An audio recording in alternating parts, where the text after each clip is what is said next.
को थोड़ा भी नहीं है ना, जब से आए हो तब से बस बातें कर रहे हो, मतलब थोड़ा सा भी नहीं दो। ये नहीं कि थोड़ा देर खोल के कुछ पढ़ ले, ऐसे ही बुक बंद है और तब से छपर छपर कर रहे हैं ना ये लोग दोनों बैठ कर कुछ।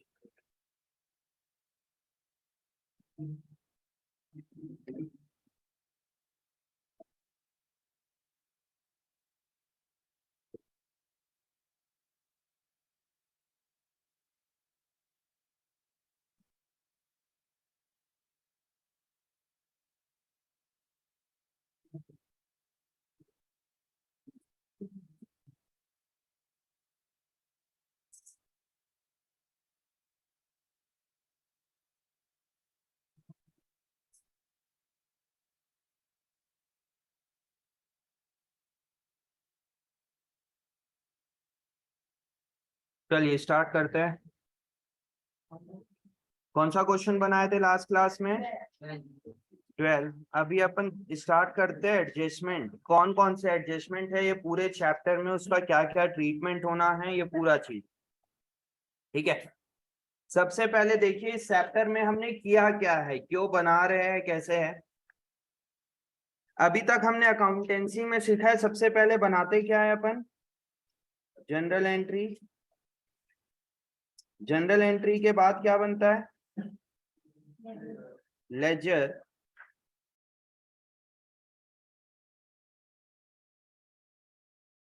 Trial balance.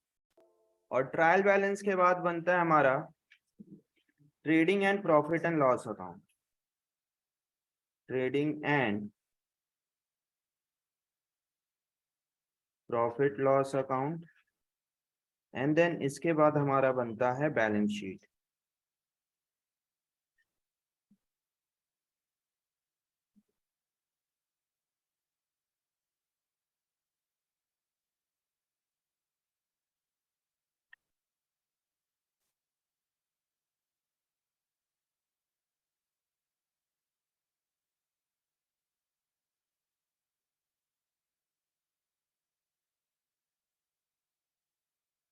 ठीक है। तो और ये चैप्टर में क्या है? Financial statement with adjustment. इसमें बेसिकली होता क्या है देखना बच्चे, इसको आप ऑलरेडी इस चीज को बना लिया बट फिर भी एक बार रिकॉल कर लेते हैं। सबसे पहले हम चीजों को जनरल एंट्री में रिकॉर्ड करते हैं। ठीक है। जनरल एंट्री के बाद चीजें कहाँ जाती है? लेजर में पोस्ट होती है। और लेजर में पोस्ट होने के बाद वो ट्रायल बैलेंस में जाता है। ठीक है। और जो भी चीजें ट्रायल बैलेंस में जाती है, देखिए जो भी यहाँ पे जनरल एंट्री हो रखा है वो लेजर के फॉर्म में टी शेप अकाउंट जिसको बोलते हैं, ये हमारा यहाँ पे पोस्ट होता है। और यहाँ से पोस्ट होने के बाद जो भी इसके बैलेंसेस आते हैं, वेदर बैलेंस कैरिड डाउन हो, ब्रॉड डाउन हो, ठीक है, ये ये बैलेंस कहाँ ट्रांसफर होता है? Trial balance. और ट्रायल बैलेंस से चीजें कहाँ पोस्ट होती है? ट्रेडिंग प्रॉफिट एंड लॉस और बैलेंस शीट। ट्रायल बैलेंस आपको एग्जाम में तीन तरीके से, मतलब उसके फॉर्मेट में दिया हो सकता है। एक तो ऐसा दिया रहता है जिसमें इस तरफ डेबिट बैलेंस है और इधर क्रेडिट बैलेंस है। दूसरा फॉर्मेट क्या हो सकता है? कुछ ऐसा हो सकता है, इस तरफ डेबिट बैलेंस है, यहाँ पे कंटिन्यू ये सब डेबिट बैलेंस चलेगा, एंड देन नीचे क्या आ जाएगा आपका? Credit balance. और तीसरा फॉर्मेट क्या हो सकता है? जिसमें आपको डेबिट और क्रेडिट अलग अलग नहीं दिया है, सिर्फ देख के पहचानना है कि वो डेबिट बैलेंस है या क्रेडिट बैलेंस है। अब जो भी आपका ट्रायल बैलेंस आता है, ये ट्रायल बैलेंस से चीजें कहाँ पोस्ट होती है बच्चों? ट्रे ट्रेडिंग अकाउंट या प्रॉफिट एंड लॉस अकाउंट, और कहाँ पोस्ट होता है? Balance sheet. मतलब यहाँ पे जो भी बैलेंसेस होते हैं वो कहीं ना कहीं यहाँ पे पोस्ट होता है, ट्रेडिंग प्रॉफिट एंड लॉस या बैलेंस शीट। बस इतनी सी चीजें। अब समझना यहाँ पे विद एडजस्टमेंट वाले केस में क्या होता है बच्चे, कि जो भी ट्रायल बैलेंस बनती है, ट्रायल बैलेंस बनने के बाद ट्रायल बैलेंस बनने के बाद आपको 31 मार्च को, या ट्रायल बैलेंस बनने के बाद पता चलता है यार चीजें तो हमने जनरल एंट्री पे रिकॉर्ड ही नहीं किया है। बहुत सारी चीजें होती है, लाइक क्लोजिंग स्टॉक है, आउटस्टैंडिंग है, प्रीपेड है, इंटरेस्ट ड्यू है, कमीशन अक्रूड है, अनअक्रूड है। मतलब बहुत सारी चीजें हम जनरल एंट्री में रिकॉर्ड करना भूल गए। अब सोचिए इसका इम्पैक्ट क्या आना। अगर मैं यहाँ पे बोलूं कि मैंने एक आउटस्टैंडिंग सैलरी की एंट्री करना मैंने भूल गया है, आउटस्टैंडिंग सैलरी ऑफ ₹10,000, और हमारा ट्रायल बैलेंस बन के रेडी है, और ट्रायल बैलेंस बनने के बाद हमें पता चला यार मैंने तो एक एंट्री छोड़ दी है। अब बताओ सॉल्यूशन क्या है इसका। एक सॉल्यूशन तो है सर, आप दोबारा से जनरल एंट्री में जाइए, एंट्री पास करिए सैलरी टू आउटस्टैंडिंग सैलरी। इस वजह से पक्का से कोई ना कोई लेजर पे इंपैक्ट होगा, मतलब पूरा का पूरा आपका यहाँ पे वो हो जाएगा, ओवर राइटिंग हो जाएगा, balance brought down carried down. अब यहाँ पे लिखने के बाद जो जो भी बैलेंस आएगा फिर आपका ट्रायल बैलेंस में भी इंपैक्ट आएगा। इसीलिए बोलते हैं कि ट्रायल बैलेंस की चीजें जो यहाँ पे पोस्ट होनी है, अगर आप ट्रायल बैलेंस के बाद उस चीज को लिखना भूल गए हो तो आप दोबारा जनरल एंट्री में जाके उसको नोट डाउन मत करिए, क्योंकि बहुत मेसी हो जाएगा। लेजर पे ट्रांसफर मत करिए, ट्रायल बैलेंस में मत करिए। इसका इंपैक्ट आप directly trading profit and loss और बैलेंस शीट में कर दो। ठीक है, तो यहाँ पे बहुत सारे एडजस्टमेंट होते हैं, मतलब ऐसी कई सारी चीजें होती है जो हम ट्रायल बैलेंस के बाद करते हैं। मतलब जो जो चीजें हम ट्रायल बैलेंस में करना भूल जाते हैं उसके बाद हमें पता चलता है, उसको क्या बोला जाता है बच्चे, एडजस्टमेंट। और एडजस्टमेंट का इंपैक्ट कितने बार होता है, 2 बार होता है। कारण समझ में आया 2 बार क्यों हो रहा है, क्योंकि हमने उसकी जनरल एंट्री ही पास नहीं की है, मतलब डबल इंपैक्ट होना ही होना है। तो ये एडजस्टमेंट है। और ट्रायल बैलेंस में जो चीजें होती है वो कितने बार पोस्ट होता है, 1 बार पोस्ट होता है। क्यों, क्योंकि उसका दोनों इंपैक्ट ट्रायल बैलेंस के अंदर हुआ है पहले से ऑलरेडी। अब हमें इस एडजस्टमेंट के बारे में पढ़ना है। मैंने इंडिविजुअल एक एक करके इसको ऑलरेडी पढ़ा दिया है, अब इसको समराइज करते हैं कि कितने सारे एडजस्टमेंट है और सबके ट्रीटमेंट कैसे कैसे हो। बच्चे मिनिमम 20 मार्क्स का हर एक स्कूल में आना है। बहुत से स्कूल में तो बोल रहे 24 का, कोई स्कूल में बोल रहे 26 का, कुछ स्कूल में बताया नहीं है। जिस स्कूल में बताया नहीं है वहां भी 20 मार्क्स का कम से कम आना ही आना है इस चैप्टर से, और बहुत इजी है। ठीक है, अब आते हैं अपन इसके एडजस्टमेंट में कि कौन कौन से एडजस्टमेंट होते हैं। तो आप लोग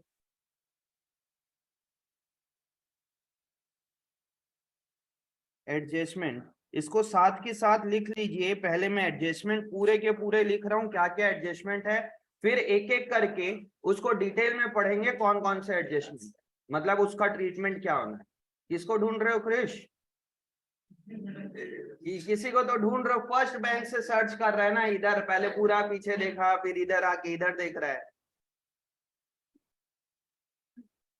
हाथ में प्रॉब्लम है ठीक है, बट तुम तो ऐसा बिहेव कर रहे हो जैसे किसी को ढूंढ रहे हो क्लास में। मृदुल बताएगा किसको ढूंढ रहा है। एडजस्टमेंट में पहला एडजस्टमेंट हम करते हैं किसका, क्लोजिंग स्टॉक। Closing stock. दूसरा ट्रीटमेंट हम करते हैं आउटस्टैंडिंग एक्सपेंस।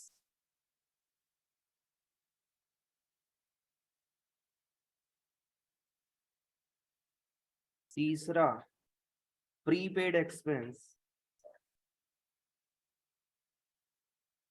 प्रीपेड और अनएक्सपायर्ड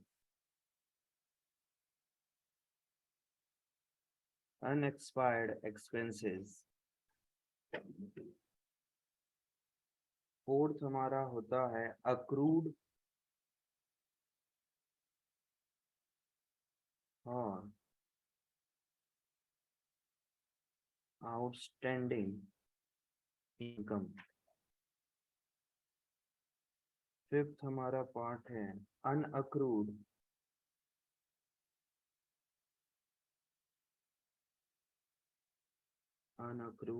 स्लैश on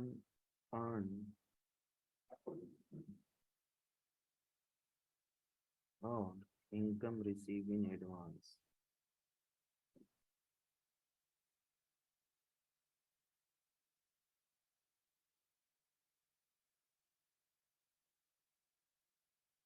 सिक्स हमारा एडजस्टमेंट है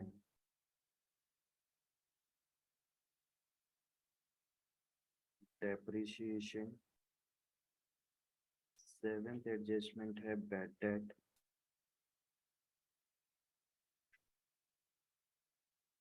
एट्थ एडजस्टमेंट है प्रोविजन फॉर डाउटफुल डेट,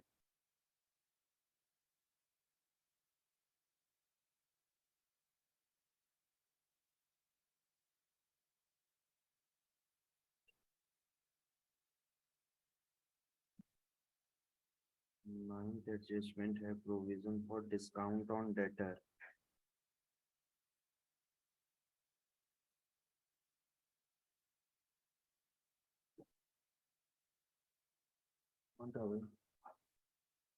कहाँ है वापस चल दिया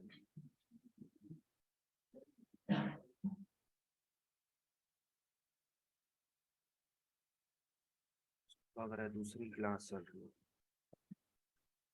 provision for discount on debtor, hello नहीं हिमांशु को देखना नीचे गया है क्लास में आके कहा गया है उसको बोलो उसी की क्लास है।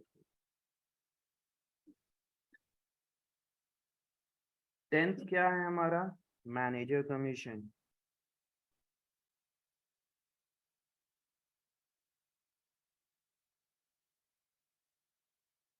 टेंथ है हमारा manager commission, 11 interest on capital,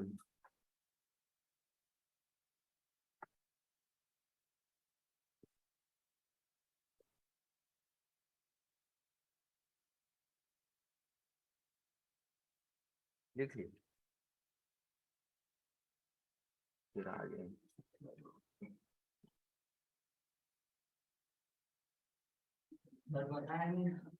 मैं क्या बताऊंगा यार मेरे ये देखो देख रहे हो आते ही आप नहीं बताए बोलते हैं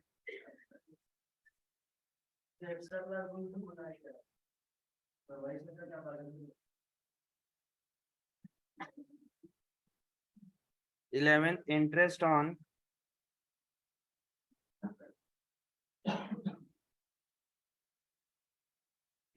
on capital, 12 interest on drawing,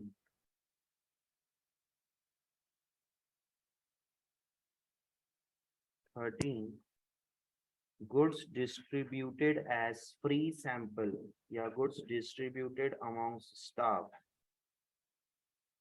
goods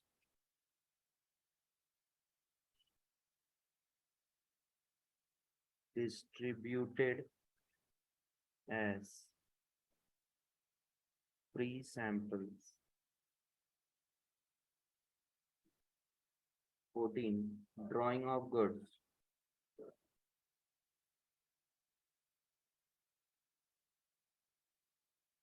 drawing of goods और 15 है abnormal loss,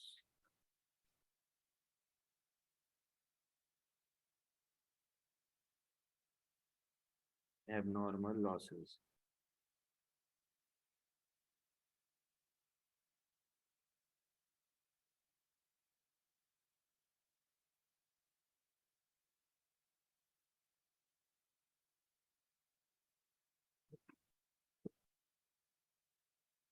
ये 15 एडजस्टमेंट है टोटल आपकी 11th में और भी कुछ कुछ हो सकते हैं इसी में ऐड ऑन थोड़ा थोड़ा बट ओवरऑल ये 15 एडजस्टमेंट है पूरे जो आपको पढ़ना है। अब इसमें आपको लैंग्वेज प्रॉब्लम हो रही है कहाँ पे क्या दिक्कत है वो आइडेंटिफाई करना है। ये 15 एडजस्टमेंट को अपन सारा एडजस्टमेंट डिटेल में पढ़ लेते हैं कैसे कैसे है। फटाफट लिखिए 15 एडजस्टमेंट क्या क्या। हाँ जनरल रिजर्व नहीं लिखा है क्या उसको लिख लीजिए कि ऐसे ये इस टाइप से कुछ कुछ चीजें और है जो थोड़ी मोड़ी चीजें हो जाएगी। एक है जनरल रिजर्व और किसी को कुछ याद आ रहा है जनरल रिजर्व, जनरल रिजर्व के बाद कुछ और वो एबनॉर्मल लॉसेस के अंदर ही होगा ना इंश्योरेंस क्लेम वाला पॉइंट। इंश्योरेंस क्लेम अलग से थोड़ी ना, वो लॉस के ऊपर होता है। तो लॉस में आ जाएगा मैनेजर कमीशन, लिखा है 10 पॉइंट मैनेजर कमीशन। और कुछ पॉइंट? बस इतना ही है। कैसे नहीं आया राघव व तुषार? कौन सा एग्जाम? बता देता।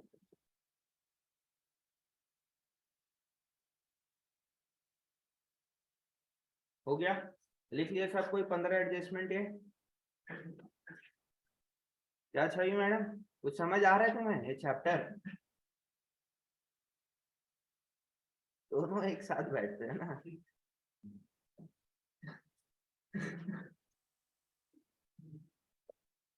ठीक है, चलिए अब एक एक करके सारे एडजस्टमेंट अपन समझ लेते हैं क्या है, और फिर सारे क्वेश्चंस आप लोग बना पाओगे।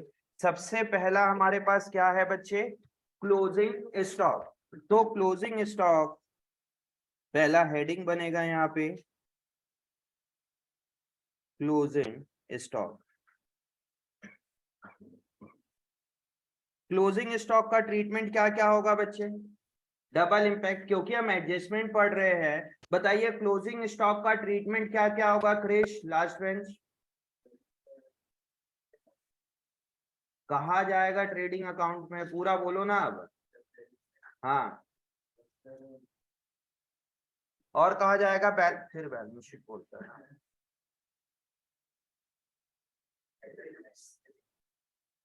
बोला क्या बन ऐसे कर रहे हो तुम लोग? हाँ, क्रेडिट साइड जाएगा बोला।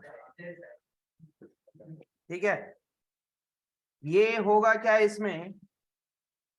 ये जाएगा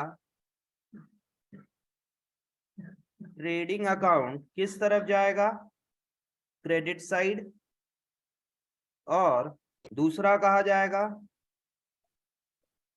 balance sheet, asset side. Easy है बहुत। ये बहुत ज्यादा आता है आप लोग के एग्जाम, बहुत ज्यादा क्या आएगा ही, इसमें तो सवाल ही नहीं है कि यहाँ से कुछ चीजें नहीं आए। ऑनलाइन बच्चे कर भी रहे हैं, उनको आवाज आ रही है कि कुछ होता बताने की, मैसेज ड्रॉप करते हैं। कौन कौन है चार नालायक है? अनंत और शिफा।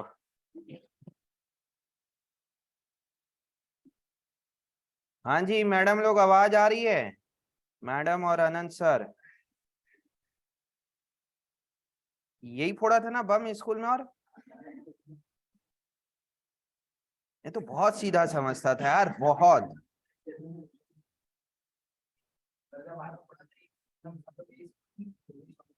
है ना? हाँ जी, देखिए यहाँ पे। नहीं सर, पहले मैसेज आ गया उसका, नहीं सर फंस गया हूं मैं। और दिव्यांश इतना सीधा है तो लगता है कि मतलब।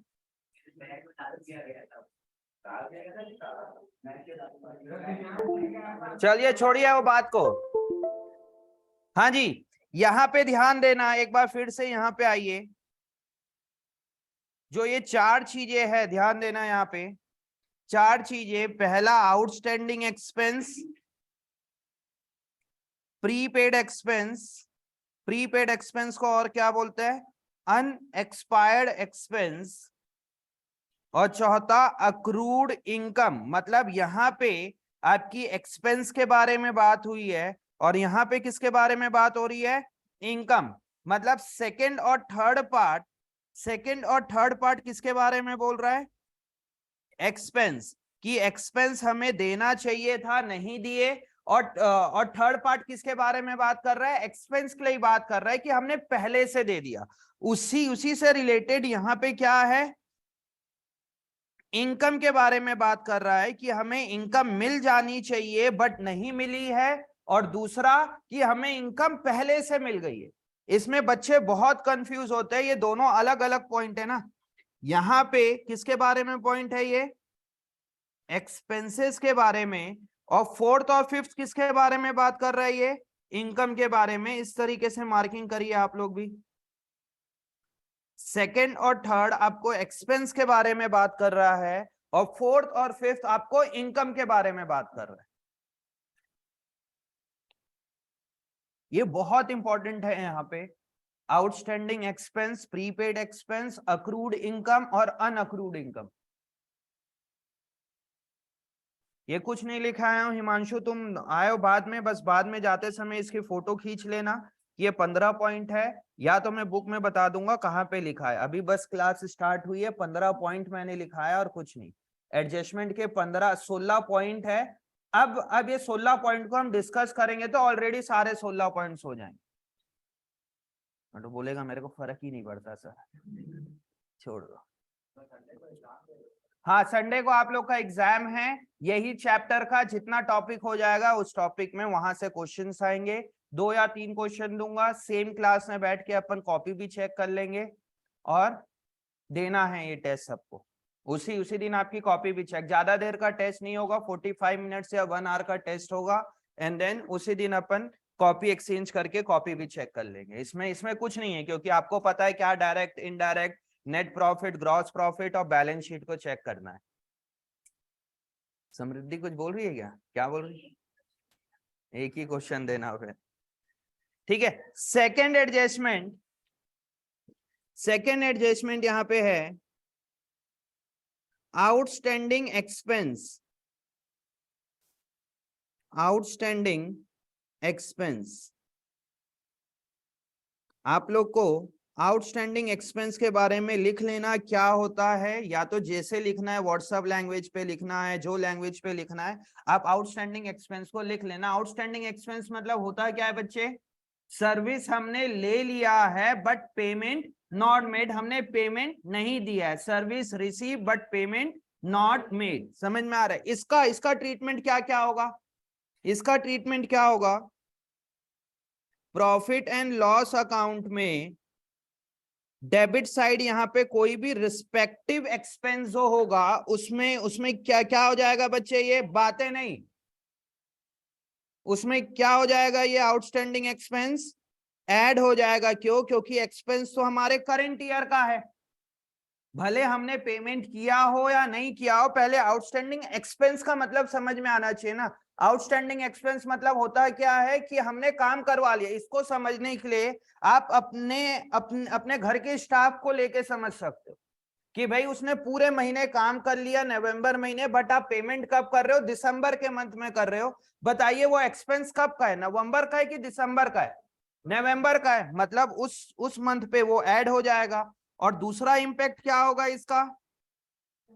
इसका दूसरा इंपैक्ट होगा बैलेंस शीट में लायबिलिटी साइड जाएगा आउटस्टैंडिंग एक्सपेंस के नाम से। यहां पे मतलब इसका ट्रीटमेंट क्या हुआ? ट्रेडिंग अकाउंट में या प्रॉफिट एंड लॉस के रिस्पेक्टिव रिस्पेक्टिव एक्सपेंस में क्या हो जाएगा बच्चे? ऐड हो जाएगा। और दूसरा इंपैक्ट क्या होगा? बैलेंस शीट में लायबिलिटी साइड जाएगा। नोट डाउन करिए इसको, आउटस्टैंडिंग एक्सपेंस को इसी तरीके से बना के नोट डाउन करिए दोनों, कि आउटस्टैंडिंग एक्सपेंस का ट्रीटमेंट क्या क्या होगा। एक तो प्रॉफिट एंड लॉस या ट्रेडिंग अकाउंट के रिस्पेक्टिव एक्सपेंस पे ऐड होगा, और दूसरा बैलेंस शीट लायबिलिटी साइड जाएगा। इसका मतलब समझ में आना चाहिए, तभी आप समझ पाओगे कि ट्रीटमेंट क्या क्या हो रहा है। आउटस्टैंडिंग एक्सपेंस,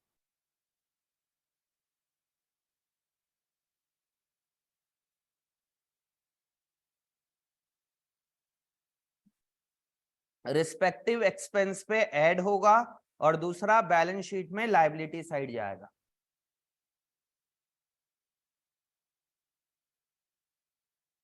क्या हाल चाल है भाई? बढ़िया।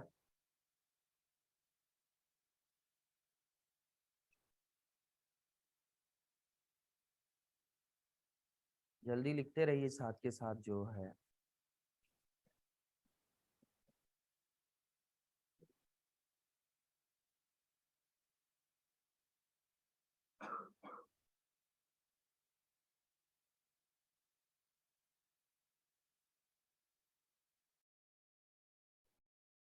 कहाँ बंद हो गया यार?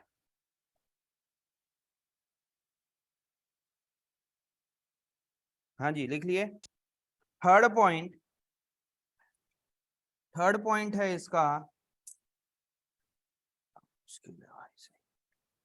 थर्ड पॉइंट लिखिए प्रीपेड एक्सपेंस।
लिखिए प्रीपेड एक्सपेंस को थोड़ा ट्रीटमेंट अपने आप से करो, मैं कर रहा हूँ चालू।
हाँ जी, थर्ड पॉइंट हमारा आएगा, क्या आएगा? Prepaid expense. तीसरा पॉइंट हमारा यहाँ पे बनता है प्रीपेड एक्सपेंस। प्रीपेड एक्सपेंस, या इसका दूसरा नाम क्या लिखवाया था मैं? प्रीपेड एक्सपेंस या अनएक्सपायर्ड इनकम। इसका मतलब क्या हो रहा है? प्रीपेड एक्सपेंस या अनएक्सपायर्ड इनकम एक्सपेंस का प्रशंसा मतलब क्या हो रहा है?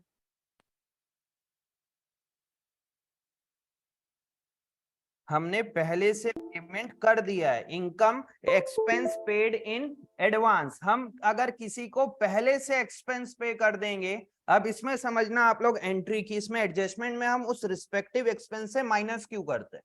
देखना होता क्या है, सपोज हमारे बिजनेस का रेंट है, लिखना मत, ध्यान दीजिए सामने, रेंट है 1000 रुपीज पर मंथ, ठीक है, बट हमने पेमेंट कर दिया है 15,000 रुपए पूरे साल का। समझते जाने इसको, क्या अभी रब कर दूंगा फिर यहाँ पे 15,000 रुपए हमने पे कर दिया, मतलब इसकी जनरल एंट्री क्या पास हुई होगी?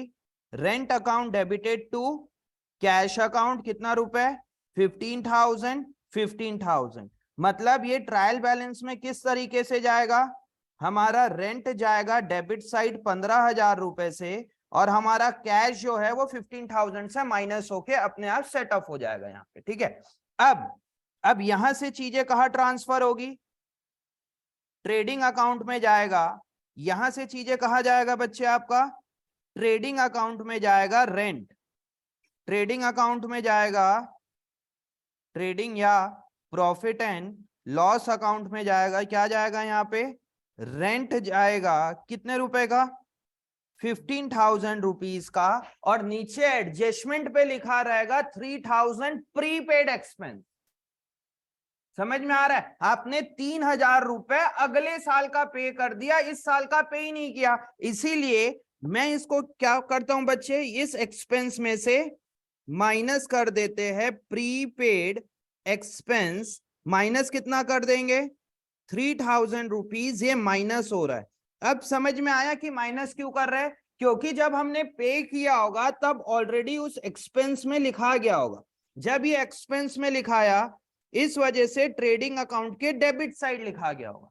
अगर आप इसको पहले से एडवांस में पेमेंट कर रहे हो तब क्या करना पड़ेगा, इसको माइनस करना पड़ेगा। और सेकेंड इंपैक्ट क्या होगा आदेश इसका, पहला इंपैक्ट तो उस रिस्पेक्टिव एक्सपेंस से माइनस हो जाएगा, और सेकेंड इंपैक्ट क्या होगा, हाँ, और हमारे लिए क्या बन जाएगा बच्चे, ये हमारे लिए बैलेंस शीट में क्या बन जाएगा, एसेट बन जाएगा। एसेट क्यों बनेगा, क्योंकि हमने पहले से पे कर दिया, बिजनेसमैन पहले से पे कर दे रहा है, तो क्या है हमारे लिए, ये प्रीपेड एक्सपेंस हमारे लिए क्या है, एसेट है 3000 रुपीज का, जो मैंने यहाँ पे एग्जाम्पल लिया उस एग्जाम्पल के अकॉर्डिंगली। बट इसको इन शॉर्ट लिखना है तो लिखोगे कैसे बच्चे, यहाँ पे इसको अपन करेंगे ट्रेडिंग अकाउंट या प्रॉफिट एंड लॉस अकाउंट के रिस्पेक्टिव एक्सपेंस से क्या करेंगे बच्चे, माइनस कर देंगे। उस रिस्पेक्टिव एक्सपेंस से क्या करना पड़ेगा मुझे, माइनस करना पड़ेगा, मतलब लेस करना पड़ेगा, पहला इंपैक्ट। और दूसरा इंपैक्ट क्या होगा बच्चे, बैलेंस शीट के किस तरफ जाएगा, ये एसेट साइड जाएगा। किस तरफ जाएगा, एसेट साइड जाएगा। समझ में आया, फटाफट इसको लिखिए, जैसे आपको पूरा लिखना है आधा अधूरा लिखना है। सिर्फ आप ट्रेडिंग के रिस्पेक्टिव एक्सपेंस है माइनस, और दूसरा बैलेंस शीट एसेट साइड जाएगा।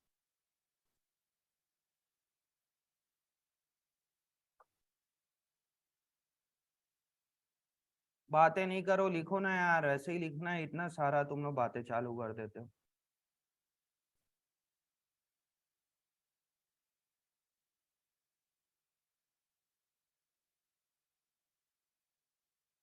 लिख लिया आई थिंक सब कोई, सब खाली बैठे।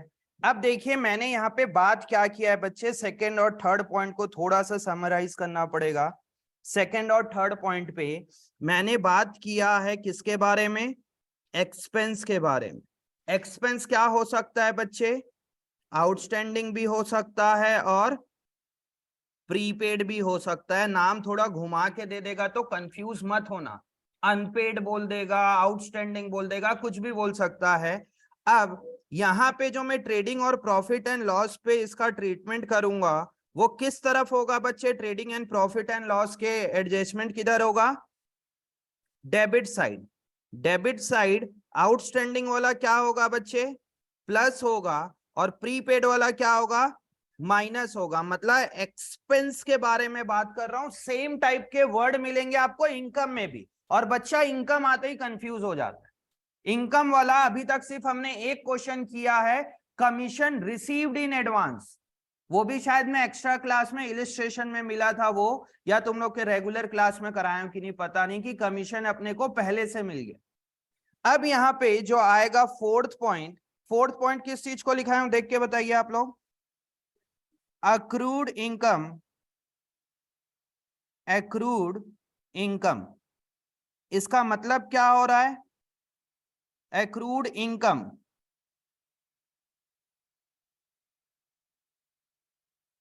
accrued income, इसका मतलब क्या हो रहा है, इनकम हो गई है बट मिली नहीं है, income due but not receive. इसी के आगे ब्रैकेट में भी लिख सकते हो, income due but not received, income due but not received, लिखिए इसको, income due but not received, accrued income. अब मैं यहाँ पे प्रॉफिट एंड लॉस के क्रेडिट साइड के बारे में बात कर रहा हूं, ये चारों बहुत ज्यादा इंटर रिलेटेड है, outstanding expense, prepaid expense, accrued income और अनअक्रूड इनकम। इसका ट्रीटमेंट क्या क्या होगा, समृद्धि बताइए, अक्रूड इनकम का।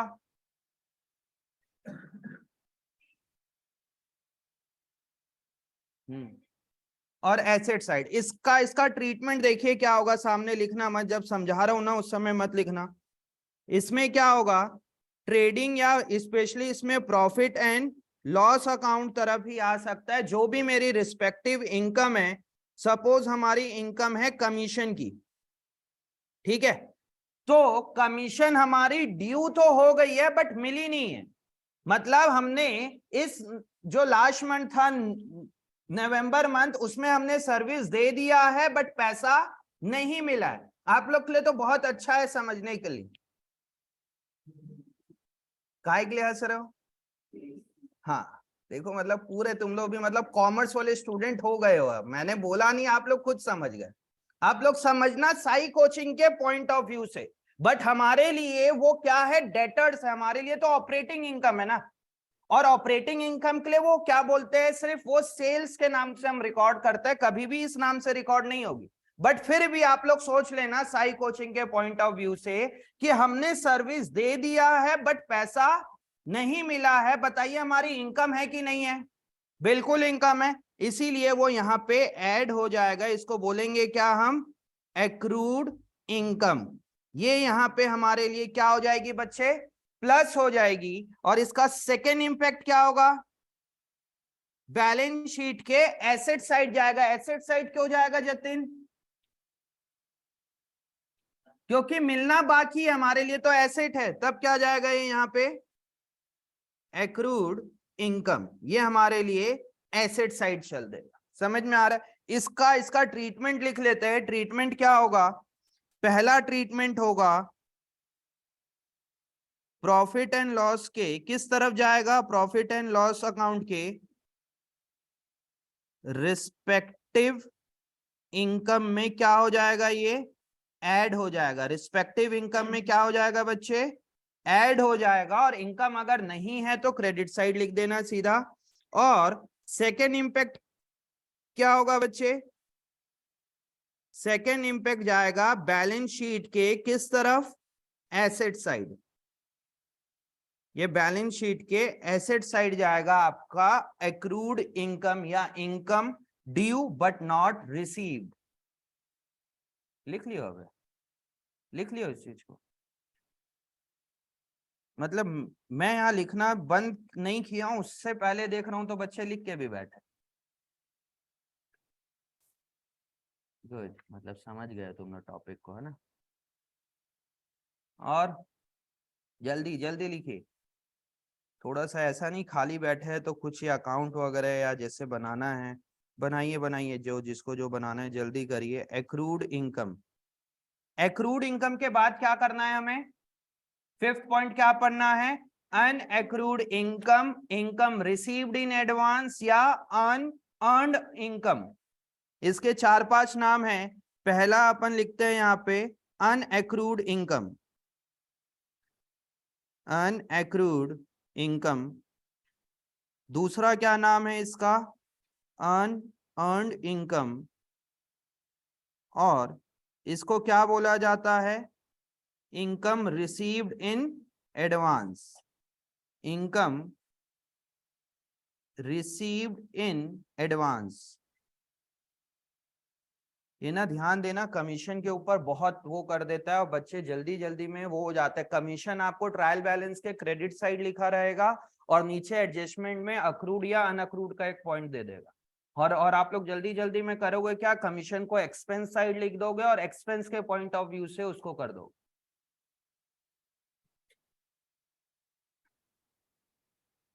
अनएक्रूड इनकम या अनअर्न्ड इनकम, इसका मतलब क्या हो रहा है, इनकम रिसीव्ड इन एडवांस। इसका ट्रीटमेंट क्या क्या होगा रुद्र बताइए।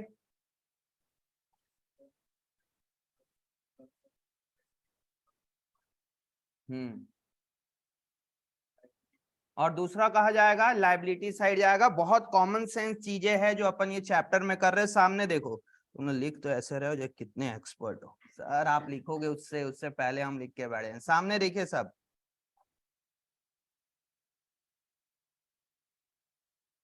बिल्डिंग मशीनरी कहा जाता है, याद है ना। अनअक्रूड इनकम या अनअर्न्ड इनकम, ये क्या होगा बच्चे, प्रॉफिट एंड लॉस अकाउंट की जो भी हमारी इनकम है। सपोज हमारी कमीशन है, कमीशन क्या है, हमें पहले से मिल गया है, पहले से मिल गया तब क्या वो हमारी इस साल की इनकम नहीं है, इस साल की इनकम नहीं है, तब क्या करूंगा उसको मैं यहां से माइनस करूंगा, उस चीज को मैं यहां पे पहले से माइनस कर। तुम्हें कुछ बोला अनुराग जो उसको कर रहे हो? कमीशन में इसको मैं यहां से माइनस करूंगा, किसको, अन एक्रूड इनकम को। क्या करूंगा इसको, अन एक्रूड इनकम को इस रिस्पेक्टिव इनकम से माइनस करूंगा।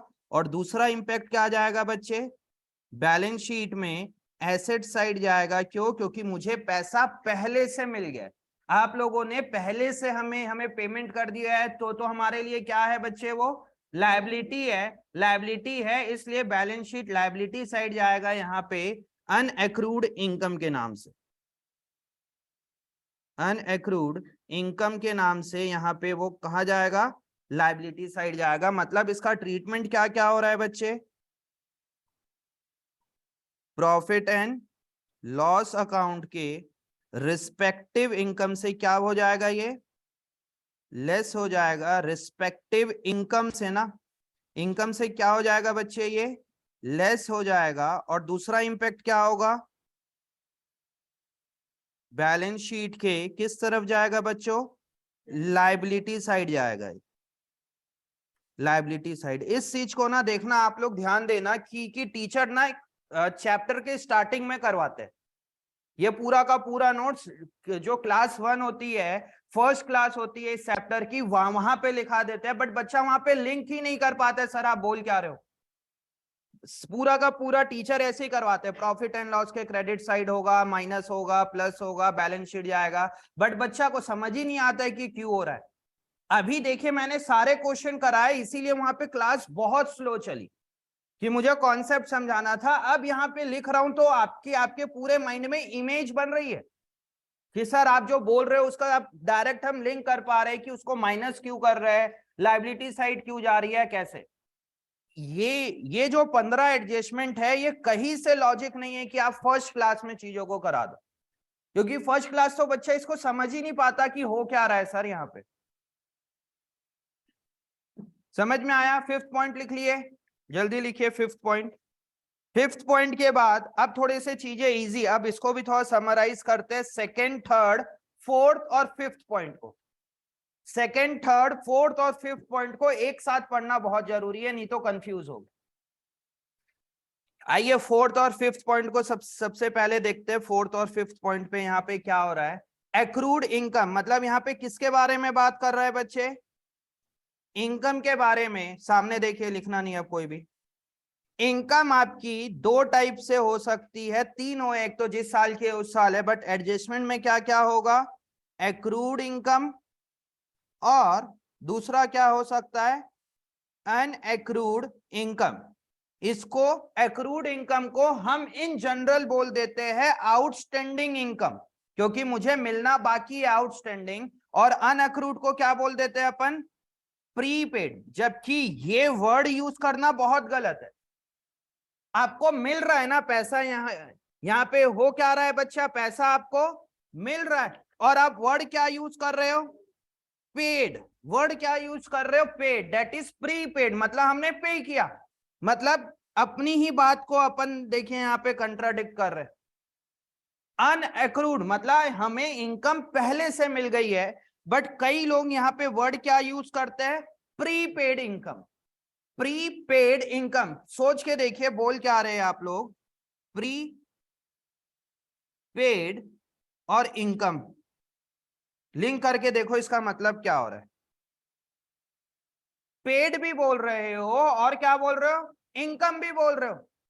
गलत है ना अपने आप में, कितना हंसी आएगा ये पढ़ के देखिए, पेड भी बोल रहे हो और इनकम भी बोल रहे हो यहाँ पे। जबकि कई सारे बुक्स में, कुछ प्राइवेट पब्लिशर के बुक्स के क्वेश्चन में, पास्ट ईयर के बुक्स में, और कुछ टीचर प्रीपेड इनकम भी बोलते हैं। एग्जाम में भी आ सकता है प्रीपेड इनकम के नाम से, बट ये वर्ड ही अपने आप में स्टेटमेंट ही गलत है। समझ में आया, बट फिर भी आपके दिमाग में रहना चाहिए, अनअक्रूड को कोई कोई बुक में प्रीपेड के नाम से भी दिया होगा। इसका अपन ट्रीटमेंट क्या करेंगे, किस तरफ ट्रीटमेंट होगा, प्रॉफिट एंड लॉस के क्रेडिट साइड होगा। यहाँ पे इनकम में क्या हो जाएगा, ये प्लस हो जाएगा अक्रूड वाला, और अनअक्रूड वाला क्या हो जाएगा, उस इनकम से माइनस हो जाएगा। अब पढ़ते हैं दोनों को साथ में।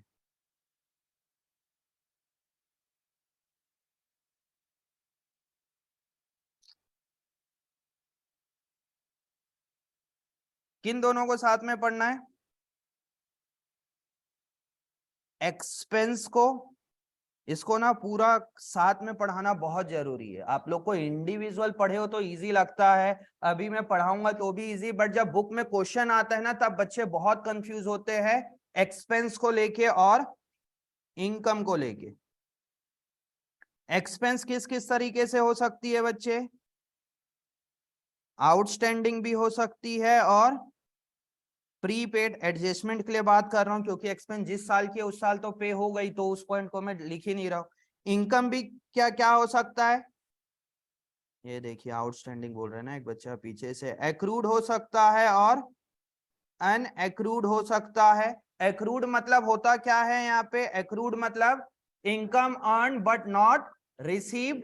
अनअक्रूड मतलब नहीं, income earn but not receive, और अनअक्रूड मतलब interest due but not receive. Interest due but not receive नहीं, इनकम रिसीव्ड इन एडवांस। इसका मतलब क्या होता है, इनकम रिसीव्ड इन एडवांस। और यहां पे क्या मतलब हो रहा है, income due but not received. ये चारों चीजों को कंफ्यूज मत होना बच्चे, में इतने डिटेल पे बता रहा हूं और एक एक चीज करके। आउटस्टैंडिंग का इंपैक्ट क्या होगा प्रॉफिट एंड लॉस में, इस तरफ जाएगा कि किस तरफ जाएगा, वो एक्सपेंस तरफ जाएगा, डेबिट तरफ जाएगा। क्या होगा, जो भी एक्सपेंस होगा उस एक्सपेंस में क्या करेंगे, इसको ऐड करेंगे, और दूसरा कहा जाएगा बैलेंस शीट लायबिलिटी साइड। और प्रीपेड का क्या करेंगे बच्चे, इसका भी इसी तरफ जाएगा, एक्सपेंस तरफ ट्रीटमेंट होगा। जो भी हमारा एक्सपेंस होगा उस एक्सपेंस से क्या करना पड़ेगा, हमें माइनस करना पड़ेगा, और दूसरा बैलेंस शीट में कहा जाएगा एसेट साइड जाएगा। एक्सपेंस का समझ में आया? बट प्लीज आप कंफ्यूज मत होना इनकम के साथ कभी भी। इनकम में क्या क्या होगा बच्चे, यहाँ पे एक्रूड का प्रॉफिट एंड लॉस अकाउंट के किस तरफ ट्रीटमेंट होगा, उसका क्रेडिट साइड होगा। क्या क्या करेंगे, अक्रूड को उस इनकम में क्या होगा, ऐड हो जाएगा, और दूसरा इंपैक्ट क्या होगा, बैलेंस शीट एसेट साइड चल देगा। अनएक्रूड का क्या क्या ट्रीटमेंट होगा अनन्या, किस तरफ होगा अनएक्रूड इनकम का ट्रीटमेंट, प्रॉफिट एंड लॉस के क्रेडिट साइड। क्या लिखाएगा यहाँ पे, उस इनकम में से क्या करेंगे प्लस, इस इनकम में से क्या करेंगे अपन, इसको माइनस करेंगे, और दूसरा इंपैक्ट क्या होगा, बैलेंस शीट लायबिलिटी साइड चल देगा। तो आप एक्सपेंस और इनकम में कंफ्यूज मत होना, इस तरीके से मैं बना दिया हूं, घर पे जाके आप ऐसे नोट्स करके कर लेना।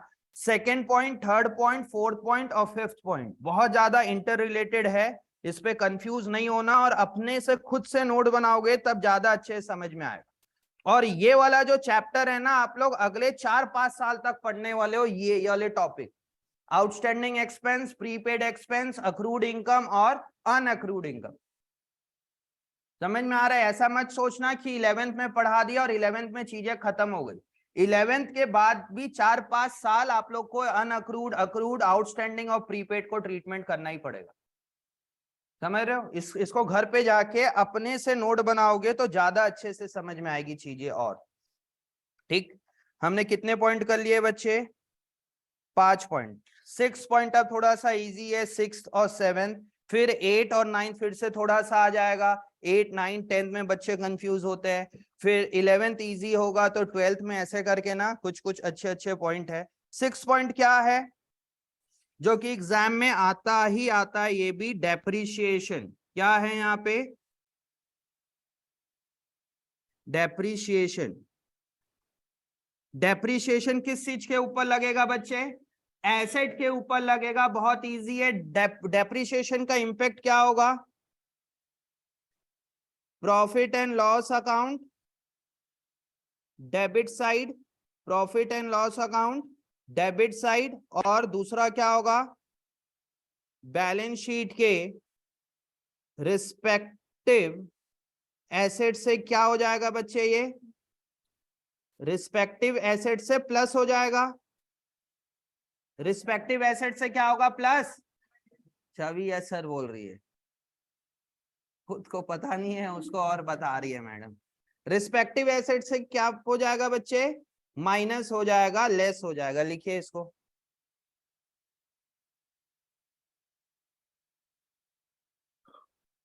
रिस्पेक्टिव एसेट से क्या हो जाएगा, ये यहाँ पे माइनस हो जाएगा।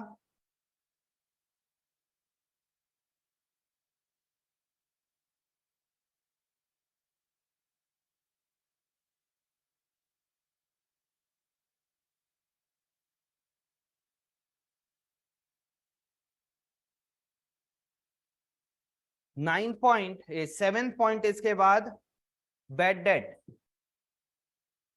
बैड डेट, फिर आएगा प्रोविजन फॉर डाउटफुल डेट, फिर आएगा provision for discount on debtor. ये 3 पॉइंट एक दूसरे से इंटर रिलेटेड है, bad debt, provision for doubtful debt और provision for discount on debtor. मतलब शुरू का पहला पॉइंट बिल्कुल इंडिविजुअल था, डेट इज क्लोजिंग स्टॉक, फिर सेकंड, थर्ड, फोर्थ और फिफ्थ इंटर रिलेटेड थे, outstanding expense, prepaid expense, accrued income, unaccrued income. 5 point हो गया। 6 पॉइंट डेप्रिसिएशन बिल्कुल इंडिविजुअल था। अब 7, 8 और 9 बहुत कंफ्यूजन होता है कई बच्चे को, bad debt, provision for doubtful debt और provision for discount on debtor. ठीक है, 7 पॉइंट लिखिए यहाँ पे, 7 पॉइंट यहां पे आएगा बैड डेट। क्या आएगा यहाँ पे, बैड डेट, बैड डेब्ट्स। इसमें दो पॉइंट करके करना है। पहला पॉइंट ए लिखेंगे नहीं, अब आप लोग सामने ध्यान दीजिए। बैड डेट मतलब कि ओल्ड बैड डेट, कौन सा बैड डेट लिखना नहीं, आप कोई भी सामने ध्यान देंगे।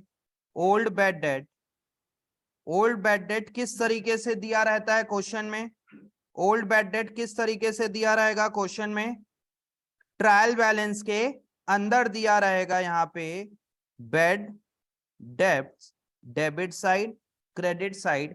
तो ये आपको इनर बैड डेट के यहाँ पे दिया रहेगा, आपको बैड डेट में दिया रहेगा बैड डेट के डेबिट साइड। इसको आप बोलोगे क्या बच्चे, इसी चीज को बोला जाता है क्या, ओल्ड बैड डेब्ट। समझ में आ रहा है, इस पे आप कंफ्यूज मत होना। ट्रायल बैलेंस के अंदर दिया हुआ है तो क्या है वो, ओल्ड बैड डेट। इसका ट्रीटमेंट क्या होगा बच्चे, इसका ट्रीटमेंट क्या होगा, प्रॉफिट एंड लॉस के डेबिट साइड चल देगा क्या, टू बैड डेट। बताइए, क्या क्या मैंने आपको कुछ एडजस्टमेंट बताया कि नॉर्मल क्वेश्चन बताया, नॉर्मल है, इसमें कोई एडजस्टमेंट है ही नहीं। समझ में आया। अब इसमें एडजस्टमेंट आएगा सेकेंड पॉइंट पे, यहां पे दूसरा पॉइंट भी है, new bad debt, new bad debt. New bad debt का मतलब क्या हो रहा है यहां पे वेदांत, न्यू बैड डेट का मतलब ट्रायल बैलेंस के बाहर दिया हुआ है तब क्या होगा, मतलब यहां पे समझना कि आपको एक ट्रायल बैलेंस दिया रहेगा और सपोज एक बैड डेट आपको इनर बैड डेट आपको ट्रायल बैलेंस के अंदर दिया हुआ है, कितने रुपए का, 5000 रुपीज का, और नीचे एडजस्टमेंट में लिख दिया गया है फर्दर बैड डेट। क्या लिख दिया गया है, फर्दर बैड डेट ऑफ ₹7,000, या फर्दर भी नहीं लिखा, सिर्फ बैड डेट ऑफ ₹7,000 और लिख दिए। मतलब क्या हो रहा है कि इस बैड डेट के अलावा आपको 7,000 का बैड डेट ट्रायल बैलेंस बनने के बाद हुआ, या ट्रायल बैलेंस बनने के बाद पता चला कि 7,000 का बैड डेट हो रखा है। मतलब ये कौन सा बैड डेट है बच्चे, ओल्ड बैड डेट, और ये कौन सा बैड डेट है, न्यू बैड डेट, या इसको आप बोल सकते हो कौन सा bad debt, further bad debt. Further bad debt मतलब बाद में और हुआ आपको इतने रुपए का बैड डेट। तब इसका ट्रीटमेंट क्या होगा, अब इसका ट्रीटमेंट क्या होगा तो पास,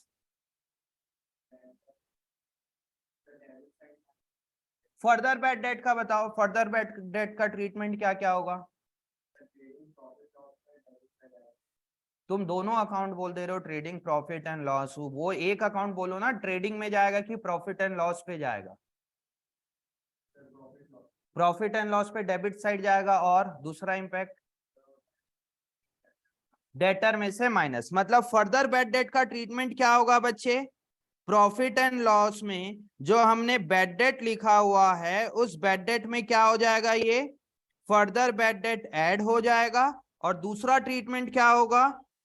बैलेंस शीट के एसेट साइड जो डेटर्स दिया रहेगा, उस डेटर्स में से अपन फर्दर बैड डेट को क्या कर देंगे, माइनस कर देंगे, और एक ये अमाउंट आएगा वो आउटर कॉलम पे चल देगा। मतलब इसका ट्रीटमेंट क्या होगा बच्चे, यहां पे अगर मैं लिखूं तो पहला treatment profit and loss account के किस तरफ जाएगा, डेबिट साइड। बैड डेट में क्या हो जाएगा, अगर आपको पहले से बैड डेट दिया हुआ है तो बैड डेट में ऐड हो जाएगा। बैड डेट में क्या हो जाएगा बच्चे, यहाँ पे ऐड हो जाएगा अगर पहले से बैड डेट है। अगर नहीं दिया हुआ है तो simple debit side bad debt लिख दोगे। पूरी क्लास में ना एक सिंगल बच्चा लिख रहा है, और ना वो बच्चा क्या कर रहा है जान रहे हो, कि उसने वो एक पेज मिल गया है उसको बुक में जहां पे सारे एडजस्टमेंट है 19.56, वो उस पेज को खोल लिया और बैठ के सारे पॉइंट्स लिखे जा रहे हैं। अब मैं किसी को नाम लेके यहाँ पे मैं वो नहीं करना चाहता बहस की, यार क्यों लिख रहे हो, क्या है, काहे के लिए कर रहे हो, कोई मतलब नहीं है ऐसे किसी से बात करने। मतलब प्रॉपर उसको पेज मिल गया ना, 19.56 में साफ साफ 14 पॉइंट लिखा हुआ है, मैंने 15-16 लिखा है, उस वो लाइन से लिखे लिखे जा रहा है बस उस चीज को। एक से एक बच्चे है ना, मतलब वंशिका ढूंढ रही है कौन है वो।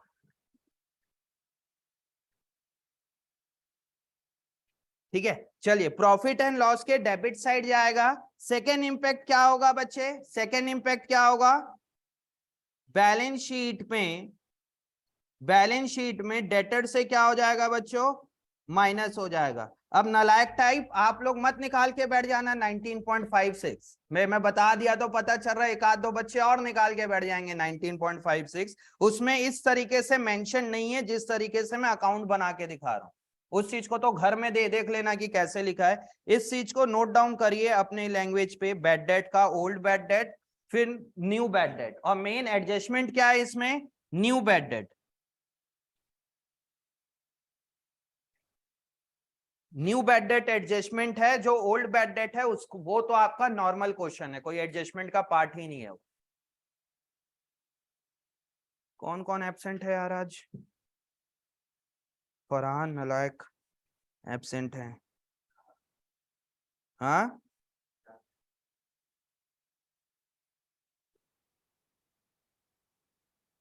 बिना पढ़े 80% ले आऊंगा बोलता है फरहान।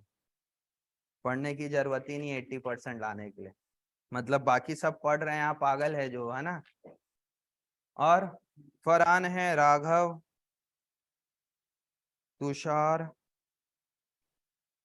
इधर कौन बैठती है, राधिका, मीनल, फरहान, राघव, तुषार, राधिका, मीनल, शिफा का मैसेज आ गया था। फिजा, फिजा भी यार फिर बोलती है समझ नहीं आ रहा है, वो क्लास अटेंड करती नहीं आधे टाइम।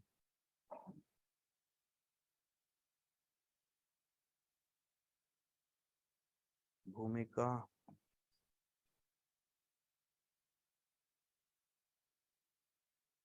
क्रिश को मेहनत करना पड़ रहा है कि क्या लिखा है।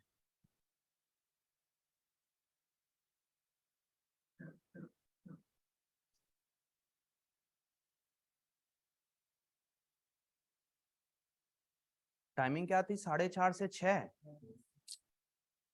तो सोचा था आज पूरा करा करा दूंगा, अब जल्दी जल्दी करा दूंगा तो पूरा हो जाएगा अभी 5 मिनट में। ये पूरा का पूरा टॉपिक 5 मिनट में भी करा सकता था, 16 पॉइंट है, हार्डली 10 मिनट लगता कि क्या क्या होना है।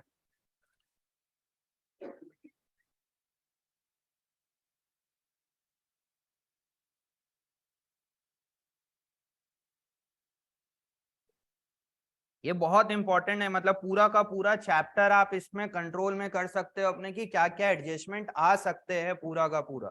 इसके अलावा कुछ और मिलेगा तो उसको भी लिख लेना बाद में जब आप इलिस्ट्रेशन और वो बनाओगे। जैसे कल हमने एक्स्ट्रा क्लास में एक बहुत अच्छा इलिस्ट्रेशन बनाया था, जो प्रोविजन फॉर डाउटफुल डेट निकल रहा था बैलेंस। कौन सा इलिस्ट्रेशन था? हाँ, बैंक लोन तो इजी था, वो प्रोविजन फॉर डाउटफुल डेट जो था, जो बैलेंस बच रहा था, 15 था। इलिस्ट्रेशन 15 आप लोग घर पे बनाएंगे, सब लिख लीजिए। नए बुक का इलिस्ट्रेशन 15।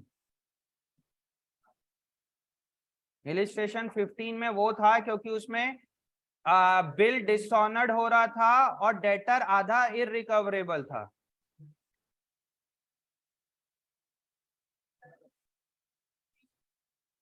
वंशिका, अभी अभी कौन सा क्वेश्चन बोला हूं घर में बनाने के लिए, और कौन सा पॉइंट बोला हूं उसमें करने के लिए, और कौन सा पॉइंट बोला हूं उसमें ध्यान देने के लिए? कुछ यहाँ पे डिस्कस कर रहा था कि इस पॉइंट में क्या क्या है। हाँ भाई मुक्ति, तुम ना बातें करते हो ठीक है, जब कुछ समझा रहा हूं उस समय तो मत क्या करो।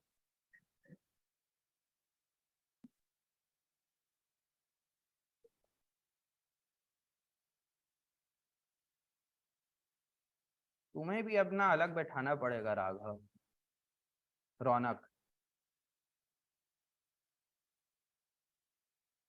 हो गया यहां तक? इसका treatment profit and loss debit side, balance sheet debtor से माइनस।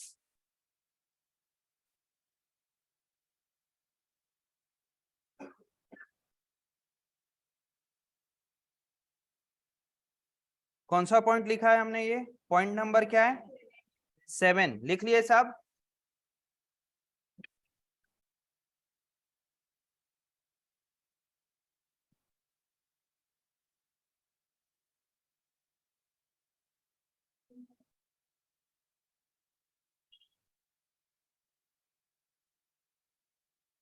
लिख लिए? पॉइंट नंबर 7 के बाद लिखिए पॉइंट नंबर 8 और स्टार लगाइए पॉइंट नंबर 8 पे, provision for doubtful debt. Point number 8, provision for doubtful debt. Provision for doubtful debts. Provision for doubtful debts, इसमें भी दो दो तरीके का होगा। पहला A, old provision for doubtful debt. Old provision for doubtful debt, इसमें भी दो तरीके से करना है। Old provision for doubtful debt का मतलब कि आपको ट्रायल बैलेंस दिया रहेगा क्वेश्चन में, और ट्रायल बैलेंस में यहाँ पे लिखा रहेगा provision for doubtful date. Ananya madam, provision for doubtful date trial balance के किस तरफ लिखा हुआ मिलेगा? डेबिट साइड लिखा हुआ रहेगा कि क्रेडिट साइड लिखा रहता है? प्रोविजन का बैलेंस किधर होता है? क्यों? क्यों क्रेडिट साइड रहता है?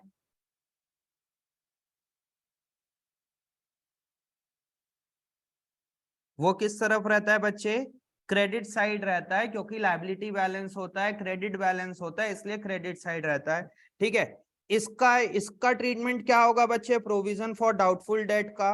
ओल्ड प्रोविजन फॉर, इसको इसको बोलेंगे क्या अपन? इसको अपन बोलेंगे कौन सा provision? Old provision for doubtful debt. Megha बताइए इसका ट्रीटमेंट क्या करेंगे अपन, कहाँ पे लिखेंगे? प्रॉफिट एंड लॉस के डेबिट साइड लिखाएगा, प्रॉफिट एंड लॉस अकाउंट के डेबिट साइड लिखाएगा to provision for doubtful date.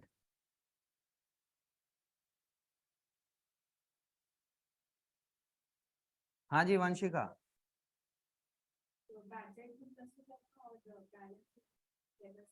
Bad debt में प्लस हो जाएगा, बैलेंस शीट में डेटर से माइनस हो जाएगा। हाँ जी वंशिका मैडम, कहाँ से माइनस होगा? किस चीज से माइनस होगा मैडम? बैड डेट अगर नहीं है तो